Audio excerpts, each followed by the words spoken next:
Alabado sea Dios, hermanos, hermanas, amigos, amigas. Les doy la más calurosa bienvenida a la grabación de este video para la gloria de nuestro Señor Jesucristo y la edificación de ustedes.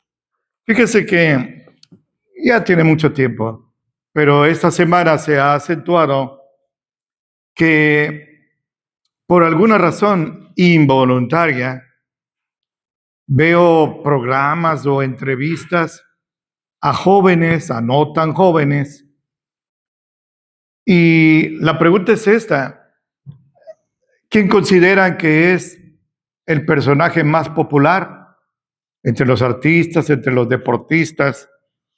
Y citan una serie de nombres que para mí son absolutamente extraños, pero me hacen ver que están muy al día con estos personajes.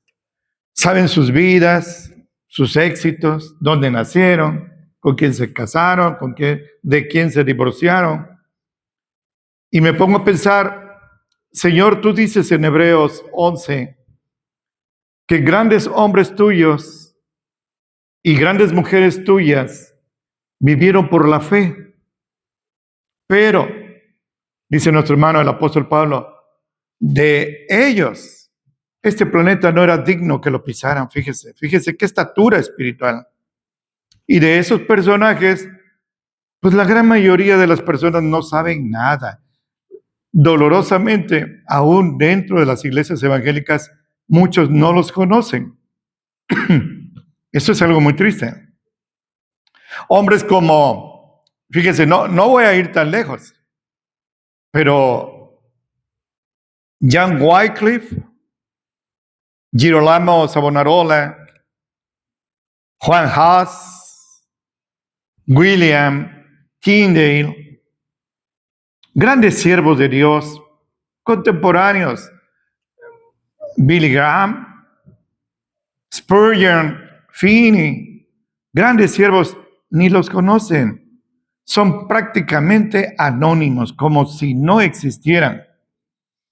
Por eso hoy quisiera hablar de uno de ellos que se dice muy poco en la Biblia, pero lo poco que se dice es muy grande. Me refiero a Apolos, un judío egipcio, que aparece en Hechos 18, desde el 24 al final. Apolos, así está escrito. Llegó entonces a Éfeso un judío llamado Apolos, natural de Alejandría, Egipto. Este era varón elocuente, poderoso en las Escrituras. Fíjese qué frase: poderoso en las Escrituras. Este era instruido en el camino del Señor y ferviente de espíritu. Hablaba y enseñaba diligentemente las cosas que son del Señor, pero enseñaba solamente hasta el bautismo de Juan. Y comenzó a hablar confiadamente en la sinagoga, un templo judío local, al cual, como oyeron Priscila y Aquila, lo tomaron y le declararon más particularmente el camino de Dios. Y queriendo Apolos pasar a Acaya, los hermanos exhortados escribieron a los discípulos que lo recibieran. Y cuando vino él, aprovechó mucho por la gracia a los que habían creído. Imagínense, porque con gran vehemencia convencía públicamente a los judíos, mostrando con las Escrituras que Jesús era el Cristo, que Jesús era el Mesías. Gloria a Dios, gloria a Dios. Repito, de lo poco que se dice de este gran hombre de Dios, es muy abundante la lección de los ejemplos que podemos recibir de él, la lección de dedicación y de amor al Señor. Señalo 8 virtudes que se mencionan aquí. Seguro tuvo muchas más. Pero este hombre era un judío. Su religión era judía, solo que nació en Egipto, en Alejandría, uno de los lugares más importantes, no solo en cultura, sino en cuestiones de Dios. Y él, en la diáspora que se inició con la persecución de Saulo de Tarso, en Romanos 8 dice que todos fueron esparcidos, corridos de Jerusalén, excepto los apóstoles. Y aquí mismo dice que Claudio, el emperador, corrió de Roma a todos los judíos. Por eso se encontró ahí a Aquila y a Priscila, que eran judíos. Ellos vivían en Jerusalén, pero tuvieron que huir. Y este hombre, en sus virtudes, este hombre dice, señalo algunas. Dice aquí que este hombre era elocuente. Elocuente es una palabra muy, muy elegante, muy profunda, que denota una cualidad muy elevada, una cualidad codiciable. No es lo mismo ser elocuente que ser un palabrero, un merolico. Hay gente que tiene facilidad para hablar, pero no dice nada, puro címbalo, puro ruido. No, este era elocuente. Este hablaba y llegaba a los corazones. Y este hombre de fácil palabra y comprensible en su exposición. A veces hay predicadores que hablan y hablan porque tienen mucha facilidad de palabra, mucha labia, dicen, pero no se les entiende. Yo tuve maestros en la escuela que eran en su profesión brillantes, en sus empresas, pero no sabían dar clases. Y era una hora aburridísima. Y más que nos tocaba de 10 de la noche a 11. Imagínese usted. Pero Apolos era un varón elocuente. No solo se expresaba bien, no solo transmitía fácilmente el mensaje, sino que era una persona culta, elegante, hablaba con propiedad, como debe de hablar un siervo de Dios. La segunda cualidad me llama muchísimo la atención. Por esta cualidad, yo espero conocer a Apolos muy pronto, porque lo admiro mucho. De una vez lo digo, lo admiro mucho. Dice que Apolos era poderoso en las Escrituras. No poderoso en los deportes y en la música mundana y poderoso en las cuestiones políticas o de la escuela. No. Él era poderoso en las Escrituras. No es así, pero si me apura, quizá era ignorante de todo, pero en las Escrituras él era poderoso. Y este adjetivo no se dice de nadie más en la Biblia. Seguro que Pablo era poderoso en las Escrituras, pero no se dice de él eso.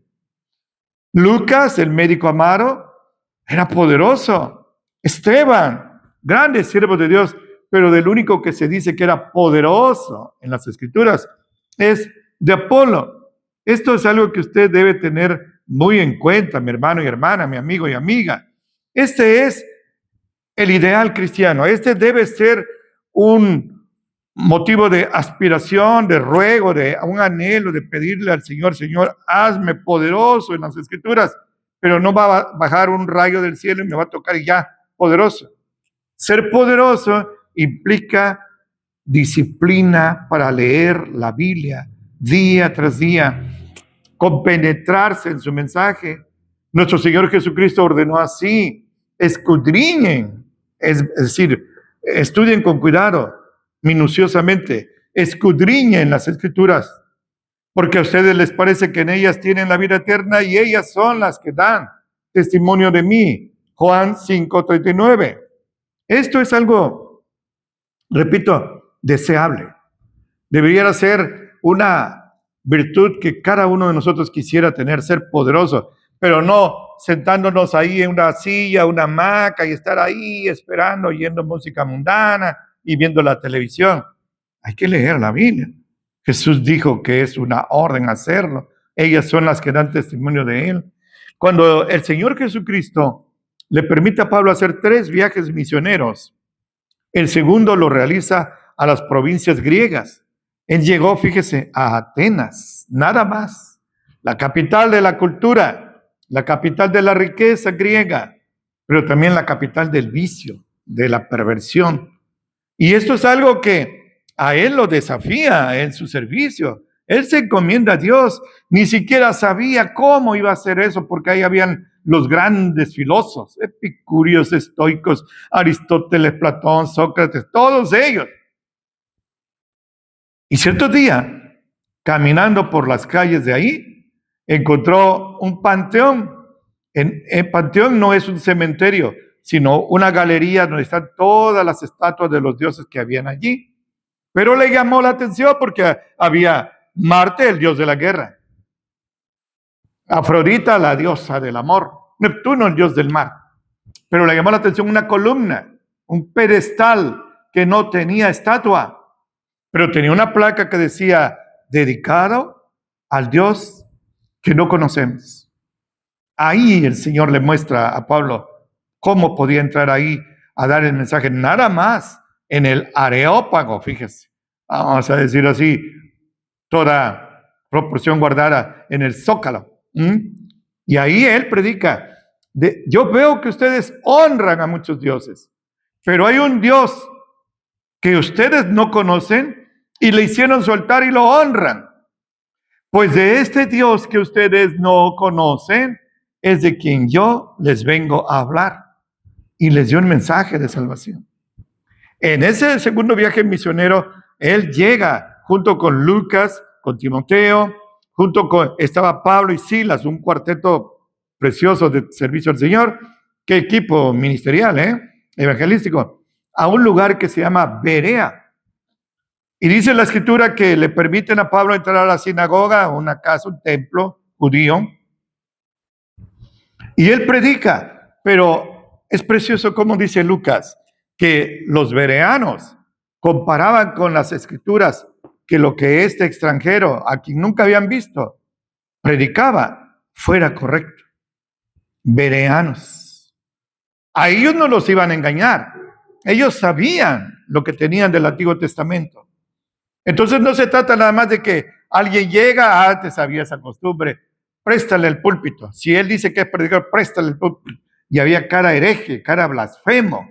Por eso es que las sectas crecen, porque no hay gente poderosa en las Escrituras, en la iglesia, por regla general. Es una excepción, pero es la mejor defensa contra las herejías, contra las blasfemias, con la teología errónea. Y todo esto tiene un padre, Satanás. Vea usted, este hombre era poderoso en las Escrituras.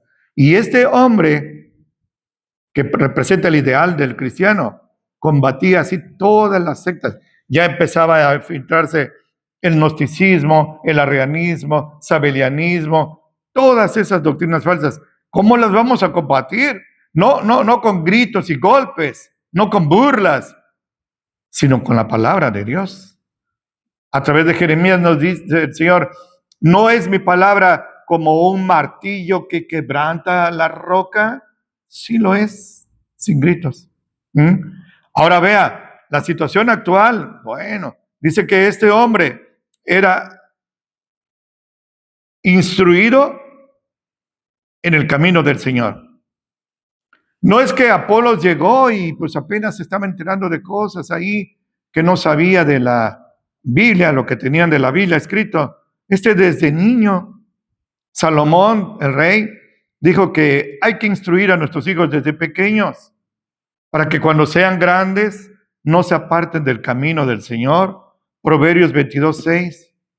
Es doloroso que la gran mayoría de los niños, de los evangélicos, ya de los demás ya ni me ocupo, pero la gran mayoría de los niños, los evangélicos, no saben nada de Biblia. ¿Por qué? Porque sus padres están muy ocupados en sus actividades, en lo que sea. Puede ser trabajos para ganarse el pan, o pueden ser diversiones mundanas. El caso es que no tienen tiempo para hablarle del Señor a sus hijos. Y dejan que la internet, que la televisión, que los otros canales y los otros medios de difusión los instruyan, pero en las perversidades que estamos viendo. Todo lo que se está viendo ahora de paridad de género, de homosexualismo, de matrimonio igualitario, que elegante se oye, de abortos. Todo esto es lo que ellos están recibiendo de instrucción. Apolos no. Apolos era instruido en el camino del Señor. Eso es algo deseable para nosotros. Timoteo, déjenme decir así, era la mano derecha del apóstol Pablo. Pero Timoteo no empezó a conocer de Dios a través de que conoció a partir de que conoció a Pablo. No, su abuela Loida y su madre Eunice lo encaminaron desde pequeñito en las cosas de Dios. Cuando se encontró a Pablo, conoció quién era verdaderamente el Mesías, a quien él desde niño estaba esperando. El Mesías ya había venido. Entonces ve usted, por eso vemos la situación actual. Los niños son ignorantes de las cosas de Dios. La culpa es de ellos, sí, pero la culpa también es de los padres. Desde ahí viene todo. No tienen educación, no tienen respeto a Dios, no tienen respeto a los padres, no tienen respeto a nadie. Niños criminales, niños de 10 años ya son asesinos. Niñas de 8 años tienen una experiencia sexual muy grande. Apolos, no. Él era instruido en el camino del Señor. Otra cualidad, dice que él, en versículo 25, era ferviente de espíritu. Esta es una gran cualidad. Apolos no era de esos que hablaban indolentemente entre bostezos, checándose el pelo, las ropas y todo está bien, la corbata. Él hablaba fervientemente, se entregaba. No era alguien mecánico, no era alguien frío, no era alguien rutinario. Él realmente vivía, se quemaba, ardía por dentro con las cosas del Señor. Esto es también muy deseable. El Señor reprende a la iglesia de la Odisea y le dices, tú no eres fría ni caliente, sino tibia. Y por eso, Apocalipsis 3, te vomitaré de mi boca.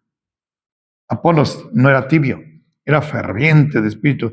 Predicaba y conmovía. No se trata de jugar y manipular emociones, sino lo que él decía llegaba. Hoy en la mañana Dios nos dio la bendición, el privilegio inmerecido de conducir a un matrimonio a los pies del Señor. Y llegó un momento en que yo le hablé a él de cómo el Señor le extendía la mano en señal de perdón y reconciliación, y él aferró mi mano. Y sus ojos se llenaron de lágrimas y pues yo también. Esto lo digo para la gloria de Dios. Llegar al corazón con el mensaje, eso es algo que solo Dios puede dar. No se aprende en las escuelas. Este hombre era ferviente y por cierto, no es lo mismo ser ferviente que gritón. No se trata de dejar sorda a la congregación. Yo aprendí, porque nací, así se dice, nací en una iglesia pentecostés, que había predicadores que hablaban y gritaban y hasta se quedaban roncos, se ponían rojos. Y uno decía, qué poderoso mensaje está dando. No recuerdo nada de sus mensajes. Y a veces, pues como usaban el micrófono, lastimaban a los oyentes, nos lastimaban. Y no es que seamos muy delicados, pero es que no es necesario gritar, no es necesario hablar como, repito, merolico, sino el mensaje que el Señor nos da, hacerlo llegar al corazón. Eso es lo importante. Y eso lo tiene que hacer Él. Pero dice aquí que también Él enseñaba solamente en el bautismo de Juan. Pero dice una palabra, un adjetivo. Enseñaba diligentemente, cuidadosamente, con un estudio minucioso, detallado, dedicarle tiempo a lo que va a predicar, ya sea en un púlpito o personalmente. Lo contrario es negligentemente. Lo contrario es descuidadamente.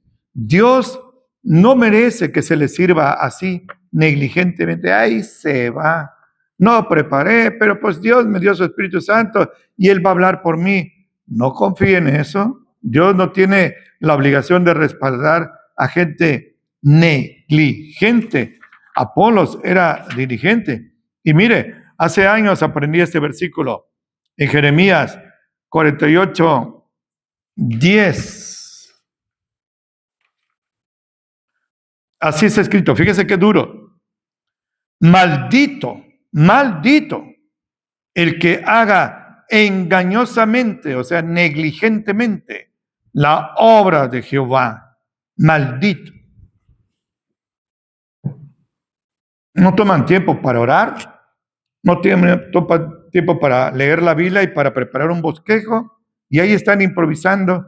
Y luego, como no tienen mucho bagaje, mucho respaldo bíblico, dicen cada insensatez. A veces se siente lástima ajena, pena ajena por el predicador, y ya no ve uno la hora de que se bajen del púlpito. Apolos no era así. Apolo era diligente. Y este hombre, dice la Escritura, hablaba y enseñaba diligentemente las cosas del Señor. ¿Se imaginan, hermanos, hermanas, amigos, amigas, la clase de mensajes que daría Apolo? ¿Se imagina? Puro oro molido, puro. Esto es algo que él tenía así. Y este hombre llegó a ser tan importante en la iglesia que inclusive la admiración que ellos provocaban. En la primera de Corintios 3, Pablo reprende a los corintios porque se estaban dividiendo, ya tenían favoritos, y unos dicen yo soy de Pablo y otros dicen yo soy de Apolos.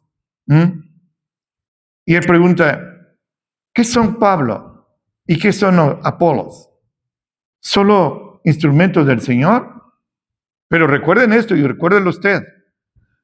Yo sembré, Apolos regó, pero el crecimiento lo da Dios. Así que ni el que siembra ni el que riega son algo, sino Dios que da el crecimiento. Dejen de estar dividiéndose porque yo no morí por ninguno de ustedes, dice Pablo. Apolos no fue crucificado por nada, no fueron bautizados en mi nombre. Vean eso, hermano. Y este hombre ferviente, diligente, enseñaba las cosas del Señor.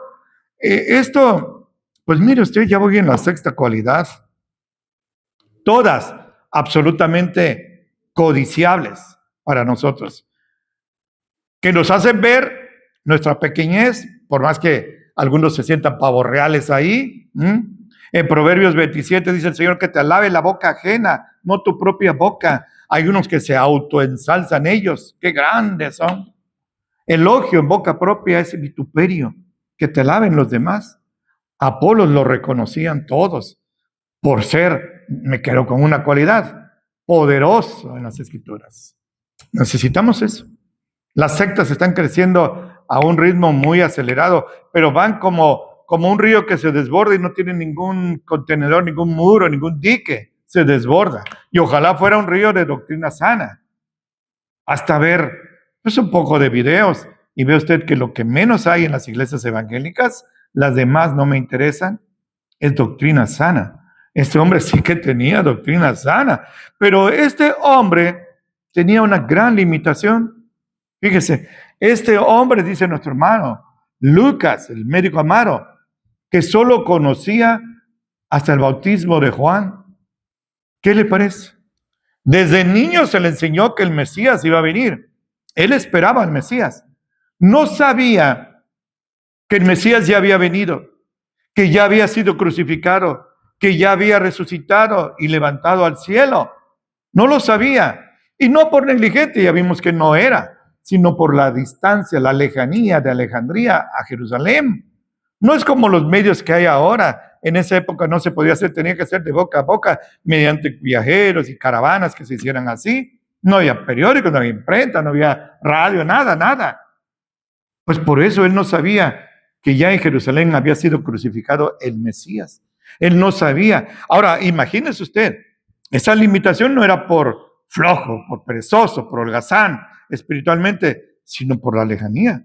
Pero lo que él conocía, hasta el bautismo de Juan, lo tenía bien estudiado y bien arraigado en su corazón.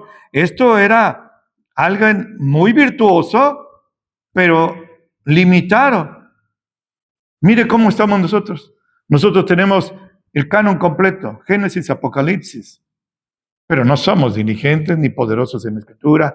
Y sabemos que Jesús ya vino, que fue crucificado, que resucitó. Sí, pero nada más. Aquí, nada.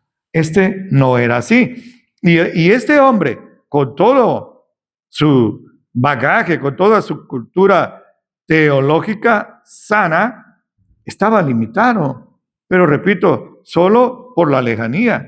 Él ahora está hablando y es tan impactante su mensaje, aún cuando tenía esa limitación, hasta Juan el Bautista, que la gente empezó a oírlo. Y llegaba a las sinagogas ahí en Éfeso y le daban un lugar y él predicaba y dejaba a todos sorprendidos por su elocuencia, por ser poderoso en las Escrituras. Pero había un matrimonio que habían sido esparcidos desde Jerusalén por culpa de Claudio, Aquila y Priscila. Ellos, al igual que Pablo, se dedicaban a construir tiendas, carpas. Y esos hombres lo oyeron, quedaron sorprendidos de la sapiencia de este hombre, de la erudición de él, del fervor, de cómo era elocuente, cómo era poderoso, manejaba el Antiguo Testamento, diríamos ahora, el Antiguo Testamento así al dedillo, como un pez en el agua se desenvolvía Apolos. Pero vieron con dolor, con tristeza, que no sabía que Jesús, el Mesías, ya había sido sacrificado. Y mire usted la actitud de Aquila y Priscila. No es la actitud de la gran mayoría. Este viene ahí muy conocedor, muy poderoso, muy famoso y todo eso. Pero mira, nada más conoce hasta ahí. Ahí déjenlo que haga el ridículo. No, ellos tuvieron amor y se dieron cuenta hasta dónde el potencial que tendría evangelístico Apolos cuando conociera todo el plan de Dios. Y entonces lo tomaron aparte, dice nuestro hermano Lucas. Quizá lo invitaron a su casa, un refresco, unas, no sé qué se comían, tortas de harina, de cebada, de trigo. Dice, y ahí, en la casa, le declararon más particularmente, más detalladamente, el camino de Dios. ¿Y saben qué? Apolos, con su estatura espiritual que ya le compartí brevemente, no se llenó de soberbia y dijo, pero si estos rústicos, ¿qué me van a enseñar a mí? Yo vengo de Alejandría, yo soy poderoso en las Escrituras. ¿Estos quiénes son? Unos fabricantes de carpas, ¿qué me van a enseñar? Esta es una virtud, humildad. Con toda la estatura y toda la infraestructura teológica que tenía Apolos, reconoció que estaba limitado y que estos hombres, déjenme decirlo con mucho respeto, pronto los voy a ver, del montón, lo instruyeran. ¿Qué le parece? No sé si usted ha tenido esa experiencia de que conoce hermanos que hablan muy bien, que conocen la Biblia, que son fervientes, animosos, pero tienen alguna doctrina errónea o algo dijeron mal teológicamente. Entonces, en lugar de llenarnos de envidia satánica y decir que hay que haga el papelazo, instruirlos con amor, sin decirle, nosotros somos más grandes que tú. No. La gloria siempre debe ser para el Señor y edificar al hermano. Dice nuestro hermano, el apóstol Pablo, que todas nuestras cosas sean hechas con amor, no para humillar a nadie. Esto es algo que también debe ser deseable para nosotros. Ellos vieron, repito, el potencial evangelístico de Apolos. Era un diamante que había que pulirlo todavía más, porque solo Dios sabía qué alcance podría tener. Mire, estamos hablando de él hoy, 2026 años después. ¿Qué le parece? Y finalmente, otra virtud, la octava, su buen testimonio. Eso es algo muy raro. Su buen testimonio. Apolos era alguien no solo erudito, no solo poderoso en las Escrituras, sino que tenía buen testimonio. Lo que él predicaba, lo cumplía. Sin afanes de lucimiento ni nada, él cumplía. Él vivía el Evangelio en su corazón. Esto es algo que debemos de buscar también, que el rema del Señor se haga carne en nuestros corazones. No se trata, como dijo el hermano de Jesús, Jacobo Santiago, de saber, sino de obedecer, porque no son los oidores, sino los hacedores, los cumplidores de la palabra de Dios, los que serán justificados. Saber, cualquiera puede saber. Ahorita con la internet, déjenme decirlo así, me voy a atrever. Con la internet y la información solo con un teclazo. Cualquiera puede ser poderoso en las escrituras, instruido aquí, pero aquí está vacío, estéril. La semilla no llega acá, pero eso sí, pueden dar conferencias de lo que sea, cualquier tema, pero no lo están viviendo. Apolo sí, tenía tan buen testimonio que él quiere ir más adelante, acá y hay otros lugares, no quiere quedarse en Éfeso. Y le comparto 27 y 28 otra vez. Así es escrito. Queriendo él pasar a Acaya, la capital de Corinto, los hermanos exhortados escribieron a los discípulos que lo recibieran. Y cuando él vino, aprovechó mucho por la gracia a los que habían creído, porque con gran vehemencia se entregaba, no fríamente, con gran vehemencia, convencía públicamente a los judíos, mostrando por las escrituras que Jesús era el Cristo. Me permite un comentario. Aleluya, por miles. Ahora aprovechaba más, y de por sí aprovechaba mucho, sabiendo nada más el bautismo de Juan, pues ahora que estaba completo, imagínense qué sermones habrá dado.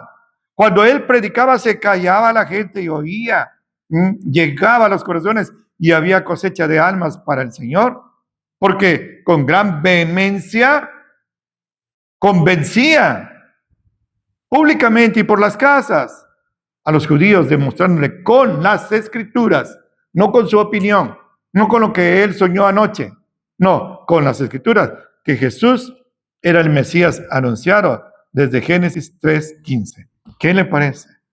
Y aquí termina el capítulo, así como estamos acostumbrados a tenerlo dividido. Pero déjeme decirle algo. Le abrió las puertas su buen testimonio. Era tan amado, era tan poderoso en las escrituras, era de tanta bendición espiritual, pero además era de tan buen testimonio que no dudaron, como decimos ahora, en hacerle cartas de recomendación. No se podía tomar un teléfono, no existía, para avisarles, allá va a ir alguien a visitarlo. Cartas de recomendación. Y la gente se confiaba y les abría las puertas y les permitía los púlpitos en las sinagogas. Y era de gran bendición para todos los que lo oían. Qué gran privilegio. Es el que más admiro en el Nuevo Testamento. Claro, Pablo, claro. Por supuesto que Jesús. Estoy hablando de los seres humanos. ¿Y cómo hace falta hoy? ¿Cómo nos hacen falta en la iglesia cristiana evangélica contemporánea 2026? Más y más Apolos. Hombres y mujeres que sean poderosos en las escrituras. Que no nos vengan con cuentos, pero que a nadie engañen y que nadie los engañe.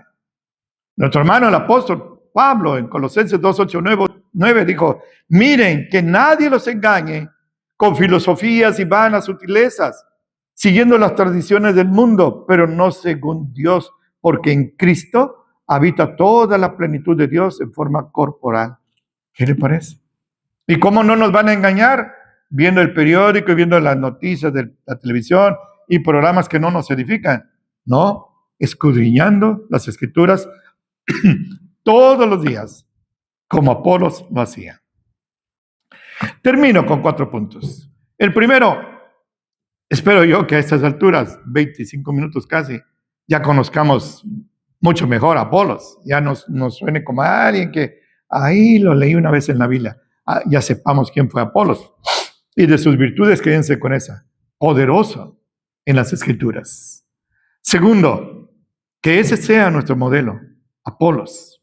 En lugar de aspirar a ser como el goleador y como el cantante aquel homosexualoide, aquella y la mujer aquella.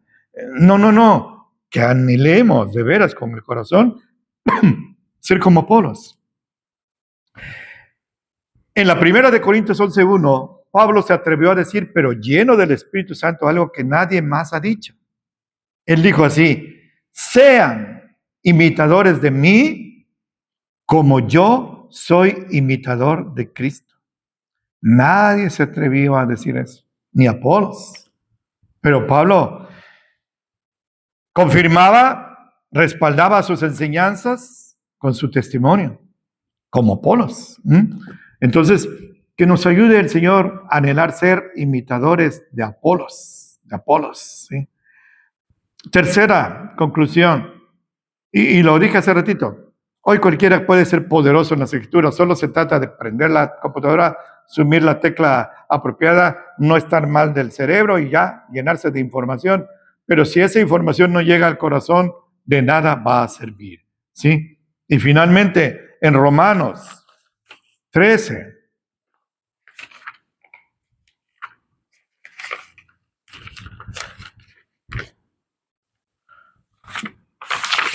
al final, desde el 10, así es escrito: el amor no hace mal al prójimo. Así que el cumplimiento de la ley es el amor.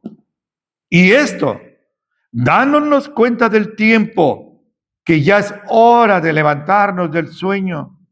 La iglesia por regla general está aletargada.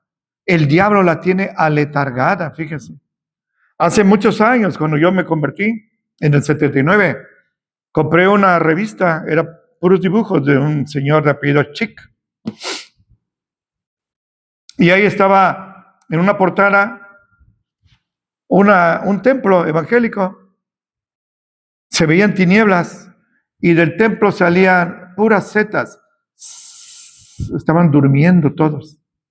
Pero arriba, y esto me impactó, lo estoy recordando, se veía una garra así fea, peluda, con uñas, garras, diabólica. El diablo así tiene a muchas iglesias dormidas. Pero Pablo dice: ya es hora de despertarnos del sueño. Levántate tú que duermes entre los muertos y te alumbrará Cristo. Ya que el Señor nos ayude a que su nombre sea glorificado en nuestras vidas.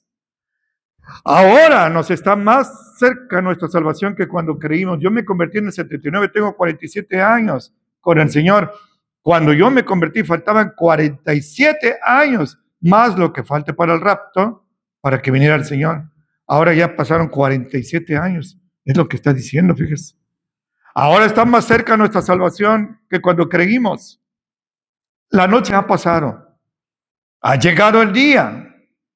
Echemos pues las obras de las tinieblas y vistámonos las armas de la luz.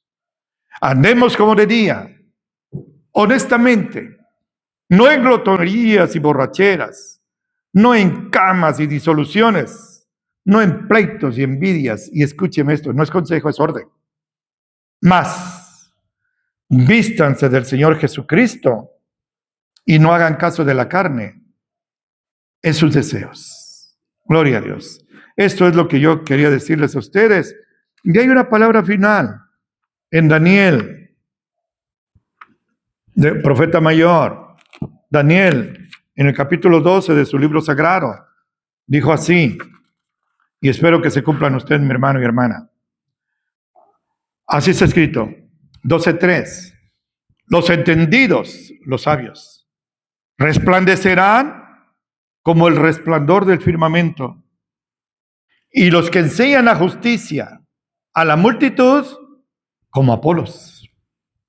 Así como las estrellas resplandecerán a perpetua eternidad. ¿Qué le parece? Esa es una profecía, se va a cumplir pronto. Me dirijo a usted, si usted es un siervo del Señor y está haciendo su mejor esfuerzo, pues ahí está el ejemplo de Apolos. No se desanime, hermano. Lo abrazo y le insto, le urjo a que mantenga el paso, ponga la mirada en el Señor, porque ya la venida del Señor, ya la meta ya está cercana. Un instante y nos iremos. No se desanime. No deje que el enemigo lo desaliente y lo inhabilite para la obra sagrada para la cual usted fue llamado.